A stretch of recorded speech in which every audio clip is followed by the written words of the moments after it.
Hello, I'm Gidget Jones, and I'm making this video mostly because I've had a lot of requests to make it. I don't really think that my story is worth an entire video. Don't look at that. I don't really think my story is worth an entire video about it, but a lot of people want me to make one, so I'm going to. And I also just want to clear some things up real quick. First off, I'd like to say I don't consider myself a victim. I'm not a victim in this situation. I was uncomfortable, but I don't consider myself a victim. I also want to say that I'm not trying to shame Paul in any way for drinking or smoking because I'm not really one to talk, but I just think it's really hypocritical.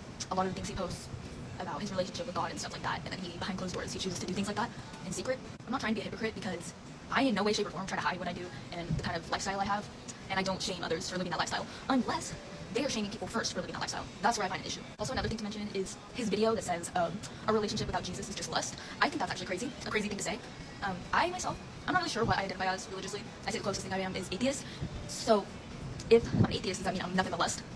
And everybody else who's atheist or anything else that isn't Christian, does that just mean we're nothing but lust? And I also want to say that there was no peer pressuring going on in the video. It may seem like, I know it seems like a girl was saying that she needs to start drinking, and everybody said yes.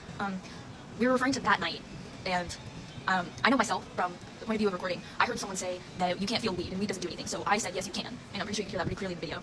But the girl who said she needs to start drinking, she was not referring to in general, she was just referring to that night, because nobody there was a sober person, nobody there's clean. But also that same night, a lot of people have been wanting me to talk about this. It's not really that big of a deal to me, but I do think it deserves to be heard. He was touching a lot of the girls there. He was like one of the only guys. There was like 3 guys. It was him, my boyfriend, and one of my boyfriend's best friends. Those are pretty much the only guys that were there. And Paul was touching a lot of girls, like on their thighs, touching their arms, their shoulders, all of that, just touching a lot of girls. And everybody there was single, except for me. So at first I didn't really think that much of it until he touched me. And he knew I had a boyfriend too. And my boyfriend was right there. He touched my thigh. I like kind of swiped his hand away. And then the rest of the night I kind of avoided him because fucking weirdo. But yeah, all that went down. And then that same night he made out with this girl. Sure, you guys have seen some pictures of them together. Yeah, they made out that night. I've seen some rumors that they had sex. As far as I know, that's not true. I don't think that's true. I really don't think that's true, but yeah. I've also seen people say that Paul groped me. He did not grope me. He just touched me on my thigh. Kind of high up, but he did not grope me. I'd also like to speak about how this video got out to the world. I posted it on my Snapchat story, a private Snapchat story, and I put the text, "Why is everybody me writing Paul?" Because they fucking were. I mean, it was a party and everybody's on the bed surrounding Paul. Like, let's get a life. And I'd also like to mention how most of the girls in that video, up until they had met him that night, we would always make fun of him. We would always joke about getting him canceled because we knew what he did. We knew what kind of person he was. But now they meet him and now they want to meet write him.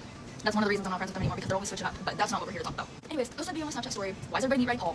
Somebody. I am not 100% sure who. Somebody screen recorded it and posted it to TikTok. That's where this all began. I hadn't seen the TikTok yet. I'm on a cruise right now. I haven't really been on my phone that much. But, well, and then I got sick and then I had the other option. But at the point when the first video was posted, I had barely been on my phone. And then all of a sudden, my phone's getting blown up by Paul and by a bunch of girls who I'm not really friends with anymore. And I was a little confused. Anyways, Paul texts me. One of the first things he says, he's just like, please, please, please. And I texted back and I'm like, what are you talking about? What are you begging me for? And he's like, can you take that video down? Can you, like, take that video down? Can you delete it? And I'm like, what video? What are you talking about? And I thought he was talking about my story at first. But then I get sent the TikTok. And I'm like, oh, holy shit. Holy fucking shit. Wow. I want to say I had nothing to do with that video being posted. At least the first time. But then after that was posted, a lot of people saw it. People were reposting it. And I was commenting on them because people were like, this is AI. This is AI. And I'm like, no, it's not.